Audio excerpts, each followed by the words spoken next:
Antes de entender quem você é, eu preciso te levar para uma visão que recebi. Eu estava diante de uma cabana de madeira, simples e linda, na beira de um rio. A água corria limpa, pura, cristalina, como se carregasse histórias antigas. O som do rio acalmava tudo ao redor. A floresta respirava em silêncio. O vento tocava as árvores como quem acorda memórias. Eu estava com as mãos na terra, tocando plantas, raízes, vida. E a sensação que invadiu meu espírito foi de paz, de completude, de retorno. Eu percebi que em cada um de nós existe uma luta silenciosa, uma busca espiritual que vai além da compreensão humana. Nossos corpos podem ser frágeis, mas a alma é infinita, e ela carrega um propósito que muitas vezes não compreendemos à primeira vista. Esta visão revelou algo profundo. Nós não somos apenas o que vemos na superfície. Cada ser humano carrega dentro de si uma origem espiritual, uma identidade que não começou aqui. Essa identidade já existia antes do nascimento, e é essa memória que muitas vezes buscamos, sem saber exatamente o que procuramos. O conflito, a dor, a busca e até mesmo os desafios de nossa vida têm um propósito espiritual que nos prepara para algo maior. A Bíblia diz: antes que te formasse no ventre, eu te conheci. Jeremias 1:5. O Espírito volta a Adonai que o deu. Eclesiastes 12:7. Essa verdade é reveladora. Sua alma foi criada antes do seu corpo. Você já existia, em um plano divino, antes de nascer. Seu corpo é um vaso, mas a alma é a parte imortal que carregamos. Nos momentos de busca e oração, podemos sentir que a alma clama para voltar à origem, para reencontrar seu verdadeiro propósito. Muitas vezes, o que nos falta não é algo externo, mas um alinhamento profundo com o que fomos criados para ser. À medida que a alma desce para este mundo físico, ela entra em conflito com a carne, com os sentidos e com o ego humano. A carne puxa para baixo, nos limitando e nos mantendo presos às necessidades físicas e emocionais. Já o espírito puxa para cima, nos convidando a despertar para o propósito eterno e divino. Como diz em Gálatas 5:17, porque a carne luta contra o espírito, e o espírito contra a carne. Este conflito está dentro de cada um de nós. A carne diz: eu não posso. O espírito diz: eu já fui escolhido para algo maior. E entre essas duas forças, a alma fica no meio, tentando entender sua verdadeira identidade, tentando lembrar quem ela realmente é. Foi nesse momento de profundo entendimento que fui levado ao profeta Jeremias. For 1,000 years, the city of Anathoth stood unconquered, a beacon of light in the shifting sands.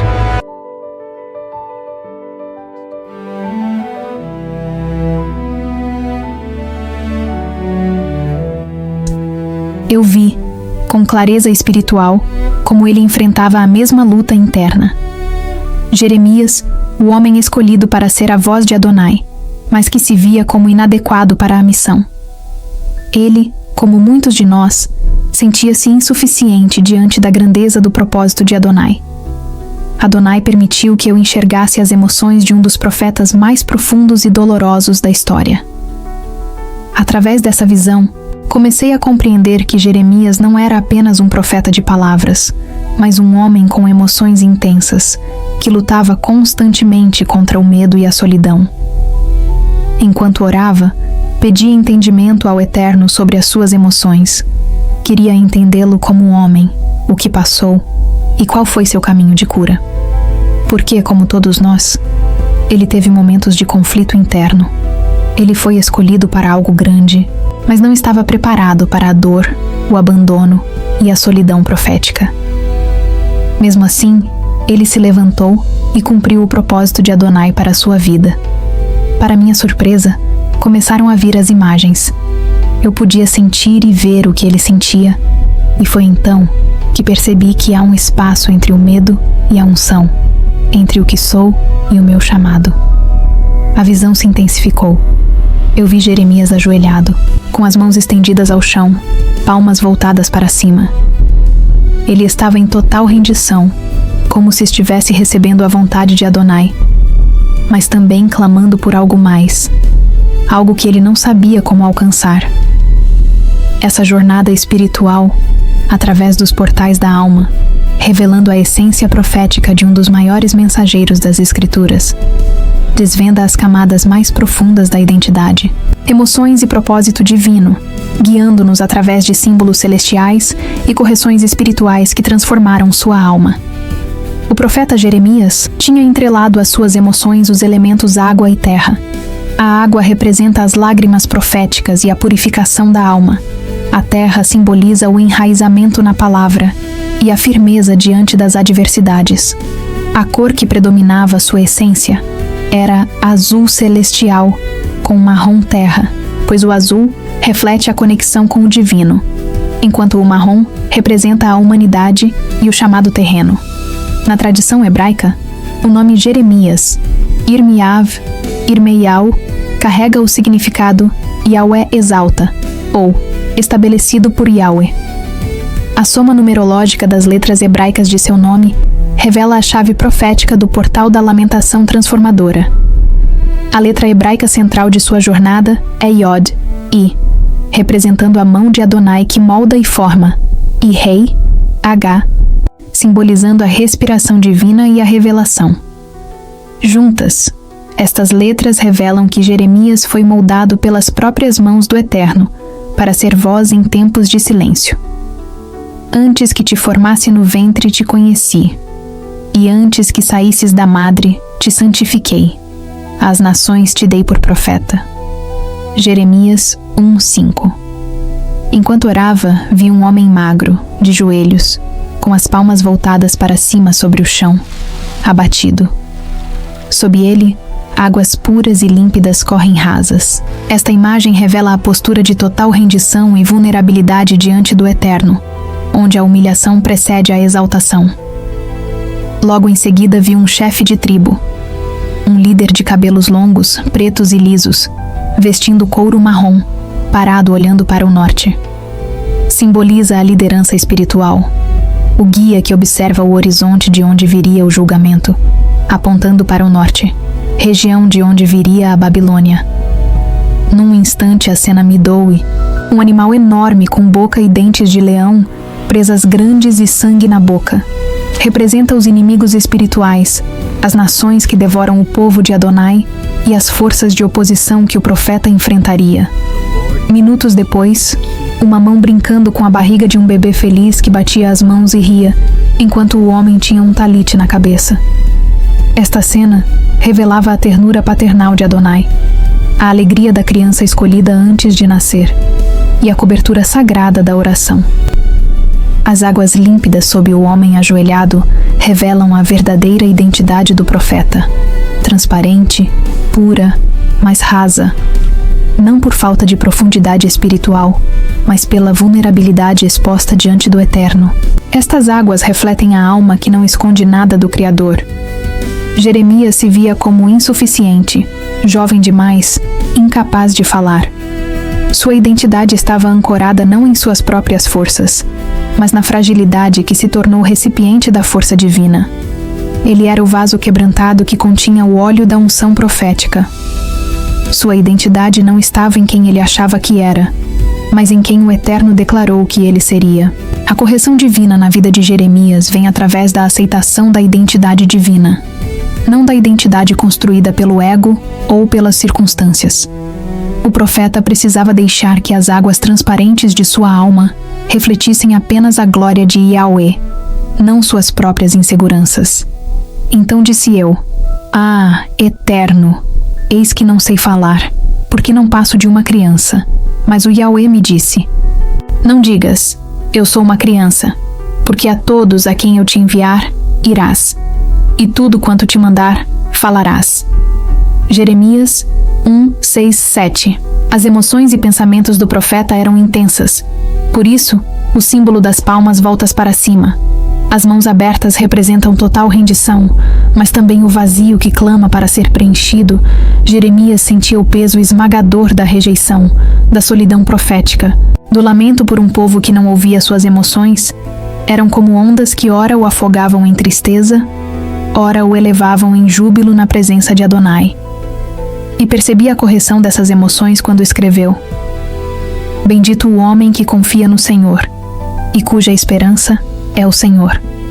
Porque ele é como a árvore plantada junto a ribeiros. Jeremias 17, 7-8. A cura emocional vem ao confiar que cada lágrima é a semente de transformação. Ele tinha convicção do seu chamado.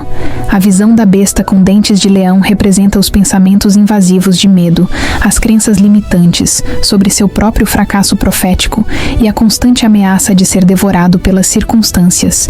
Jeremias acreditava que estava lutando sozinho contra forças impossíveis de vencer. O Eterno o corrigiu sua fé e ele passou.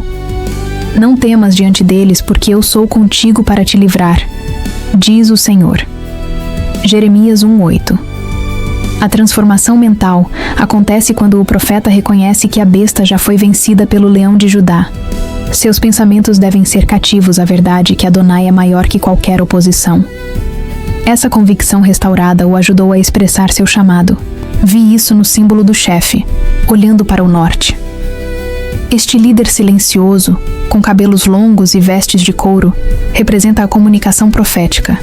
Poucas palavras, mas direção clara. Ele não fala em excesso, mas seu olhar fixo para o norte comunica tudo. De lá virá o julgamento, e sua postura alerta o povo. Jeremias aprendeu que a verdadeira comunicação profética não estava na eloquência, mas na coragem de apontar para onde Adonai aponta, mesmo quando ninguém quer olhar naquela direção. Sua expressão era marcada pela autenticidade dolorosa da verdade. Ele aprendeu isso quando disse: Eis que ponho as minhas palavras na tua boca. Jeremias 1:9. A correção estava em permitir que Adonai fosse o autor das palavras, não o profeta. A comunicação se torna poderosa quando o mensageiro se cala para que a mensagem fale. Mesmo com a certeza do seu chamado, o símbolo do homem sozinho, ajoelhado, revela a realidade dos relacionamentos de Jeremias. Profundamente solitários no plano humano, mas intensamente íntimos no plano divino. Ele foi proibido de casar, de participar de festas, de se alegrar com o povo. Sua única companhia constante era o Yahweh. Esta solidão não era punição, mas preparação. Nos relacionamentos horizontais, Jeremias encontrou rejeição. No relacionamento vertical, encontrou tudo o que precisava, pois aprendeu na correção divina quando expressou: Maldito o homem que confia no homem e faz da carne o seu braço. Jeremias 17:5. A cura relacional vem ao reconhecer que o relacionamento primário é com o Criador, e todos os outros são consequências dessa conexão central. A aprovação divina substitui a necessidade de aprovação humana. Porque sou eu que conheço os planos que tenho para vós, diz o Senhor. Planos de paz, e não de mal, para vos dar um futuro e uma esperança. Jeremias 29:11. A correção do propósito acontece quando o profeta deixa de resistir ao chamado doloroso e abraça o plano divino, confiando que mesmo nas cinzas há propósito de restauração. O propósito não é evitar a dor, mas transformá-la em mensagem de esperança. Esta era a verdadeira força do profeta, a imagem mais poderosa de todas, a mão que brinca com a barriga do bebê que ri, enquanto o homem usa o talit, o manto de oração. Esta cena revela a fonte verdadeira da força de Jeremias, a intimidade com o Pai Celestial que o escolheu com ternura paternal. A fé de Jeremias não vinha de sua própria convicção ou coragem natural. Ela brotava da lembrança constante de que ele era o filho amado, escolhido antes de nascer, e que as mãos que o formaram eram as mesmas que sustentavam o universo. Nos momentos mais escuros, quando queria desistir e amaldiçoar o dia em que nasceu, era esta memória que o mantinha de pé. A força não vem do esforço humano, mas do descanso na paternidade divina. Como o bebê que ri sem preocupação sob a proteção das mãos do pai, assim o profeta deve aprender a descansar sob a cobertura do talite divino, a oração que o envolve constantemente. Ah, Eterno, eis que tu fizeste o céu e a terra com o teu grande poder e com o teu braço estendido. Coisa alguma te é demasiadamente difícil. Jeremias 32:17. A fé é renovada quando o profeta retorna à posição de criança nos braços do Pai, lembrando-se de que foi conhecido, amado e escolhido antes de todos os desafios que enfrentaria. Então Ruach me fez entender a jornada de Jeremias. Ela revela um padrão celestial de transformação que se repete em cada alma, chamada para propósitos proféticos. Sua cura não veio através da remoção das circunstâncias dolorosas, mas através da redenção do significado dessas circunstâncias. Reconhecimento do quebrantamento, imersão na palavra, rendição ao oleiro divino. O caminho percorrido pela restauração, mostrado nas Escrituras, da cura de Jeremias foi revelada em 3 momentos cruciais. O encontro com a palavra viva. Jeremias 15, 16, 19. Quando Adonai o confrontou sobre sua autocompaixão e o chamou de volta à posição de porta-voz divino, prometendo: "Se tornares a mim, eu te farei voltar, e estarás diante de mim." Ao observar o oleiro refazendo o vaso estragado, Jeremias compreendeu que seu quebrantamento não era destruição, mas reconstrução nas mãos do Mestre. A profecia da restauração. Jeremias 29, 31. Quando Adonai permitiu que ele profetizasse não apenas julgamento, mas restauração futura, Jeremias encontrou esperança na promessa de que o cativeiro teria fim e a alegria retornaria. Mas a cura definitiva veio quando ele deixou de se ver apenas como profeta de lamento e abraçou também seu chamado como profeta de esperança. As mesmas lágrimas que umedeceram suas lamentações regaram as sementes da nova aliança que ele anunciaria. Uma aliança não escrita em pedras, mas nos corações transformados. Este primeiro episódio foi uma introdução à alma humana, que existe antes do corpo e carrega dentro de si um propósito divino. Ele explora os conflitos internos entre carne e espírito e revela como a identidade verdadeira de uma pessoa está alinhada com seu chamado divino, exemplificado através da vida de Jeremias, e nos mostra uma jornada espiritual de autoconhecimento, cura e transformação, com base nas Escrituras e na visão profética. No segundo capítulo dessa série, vamos mergulhar mais fundo nas raízes espirituais da alma. Então revelaremos como a alma carrega memórias e propósitos divinos desde antes do nascimento, moldada por uma origem celestial. Será uma jornada para entender o que a alma traz de sua origem, suas primeiras experiências espirituais e como essas sementes definem os caminhos da vida, os desafios emocionais e as bênçãos que se manifestam ao longo da jornada. Este capítulo será uma exploração profunda de como as raízes espirituais da alma impactam nossa identidade e destino, preparando o terreno para as futuras revelações sobre o propósito e a missão divina de cada ser humano. Jeremias viveu um conflito interno profundo, um constante embate entre o que ele foi chamado a fazer neste mundo e os desejos pessoais de sua própria carne. Esse conflito não foi único dele. Ele é algo que cada um de nós enfrenta. Nós também, como Jeremias, somos chamados a algo maior, mas enquanto não formos ativados espiritualmente, viveremos esse conflito constante. A alma clama por alinhamento, mas a carne nos puxa para longe. O que você sente muitas vezes é o eco de sua alma tentando lembrar quem você realmente é e qual é o seu propósito divino. Assim como Jeremias, você também tem o chamado de Adonai. Mas a pergunta que fica é: o que você veio fazer neste mundo? Quando você entender sua verdadeira missão, o conflito começará a se dissipar, e sua alma se alinhará com o plano divino, como foi com Jeremias, que aceitou seu propósito e se entregou completamente ao que Adonai havia preparado para ele. A jornada está apenas começando, e se você está pronto para dar o próximo passo, para descobrir o propósito que foi plantado em sua alma antes mesmo de você nascer, eu te convido a continuar comigo nessa jornada. Te convido nesse momento a orar comigo. Abba, Pai, como Jeremias, reconheço que fui conhecido antes de ser formado, escolhido antes de nascer. Minha identidade não está em minhas fraquezas, mas em quem me chamou. Rendo minhas emoções turbulentas a Ti, que transforma lamento em dança. Entrego meus pensamentos de medo ao leão de Judá, que já venceu toda a besta. Abro minha boca para falar apenas o que o céu declara. Aceito que minha jornada pode ser solitária, mas nunca estou só.